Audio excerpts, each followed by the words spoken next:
السلام عليكم ورحمة الله تعالى وبركاته وأنا معلم فهد محمد عبدين عليه مادة سوشيالka halkan waxaan kasoo jeedinayaa maadada cilmiga bulshada fasalka shanaad cutubka toddobaad casharkiisa labaad ciwaankiisuna uu yahay qaab dhismeedka dowladda Soomaaliya waxa ay ka kooban tahay saddex qaybood oo waaweyn oo muhiim ah oo kala ah qaybta sharci dejinta, qaybta fulinta iyo sidoo kale qaybta garsoorka. Qaybta sharci dejinta oo kala ah golaha baarlamaanka iyo golaha guurtida, qaybta markaa fulinta oo iyaduna ah madaxweynihii madaxweyne ku-xigeenkii iyo golihii wasiirada oo ah iyaduna xukuumadda.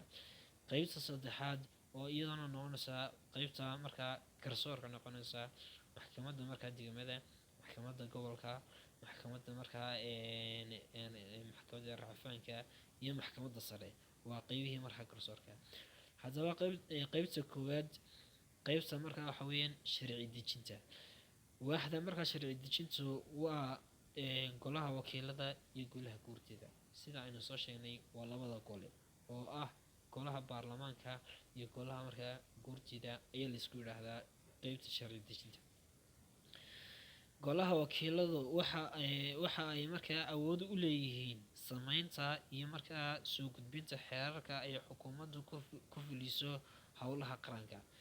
Golaha wakiiladu waxa ay awood u leeyihiin markaa ay markaa waajibaadkooda ka mid ah in ay soo gudbiso ama sidoo kale ay sameyso xeerarka ay xukuumaddu ku fulinayso howlaha qaranka ee kala duwan oo sharci noqon kara marka ay ansixiyaan golayaashu. Xeerarkaasi oo dhaqan gelaya marka ay golayaashu ansixiyaan, cidii ka hor timaadana dee markaas laga qaadayo tallaabo sharciga waafaqsan. Golaha wakiilada iyo golaha guurtidu waxa markaa la isku yiraahdaa golaha baarlamaanka. Xilkooduna waxa ka mid ah dejinta, ansixinta iyo dabagalka ku dhaqanka xeerarkii ay hore u soo markaa saareen. In ay markaa dejiyaan xeerar cusub ay markaa dejiyaan, sidoo kale ay ansixiyaan iyo in ay dabagalaan xeerarkii hore ee ay ansixiyeen, inay dhaqan galeen, inay meel mar noqdeen iyo inay wax ka soo noqdeen. Qodobka saddexaad wuxuu noqonayaa sameynta sharciyada lagama maarmaanka ah ee dalka markaa u baahan yahay. In ay sameeyaan sharciyada markaa lagama maarmaanka ah ee markaa dalku uu u baahan yahay in ay sameeyaan. Qodobka saddexaadna wuxuu noqonayaa dhowridda iyo sidoo kale ilaalinta sharciyada iyo dastuurka qaranka. In la dhowro, la ilaaliyo sharciga iyo kala dambeynta ama sharciga in la dhowro. Sidoo kalena markaa la dhowro oo la ilaaliyo dastuurka qaranka in la ilaaliyo.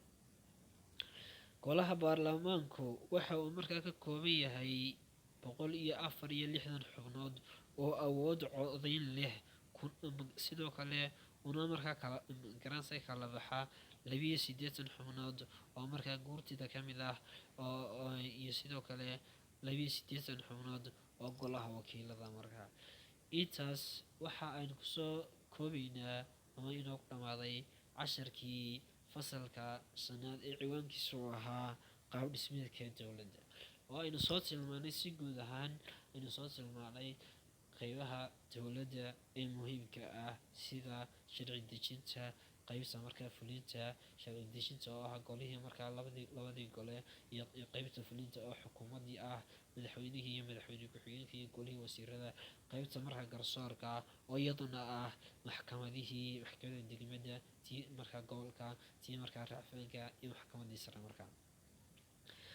Sidoo kale aynu soo tilmaanay in golaha uu leeyahay awood ama uu awood u leeyahay inuu sameeyo xeerarka, sidoo kalena u soo gudbiyo dowladda xeerarka ay ku shaqeynayso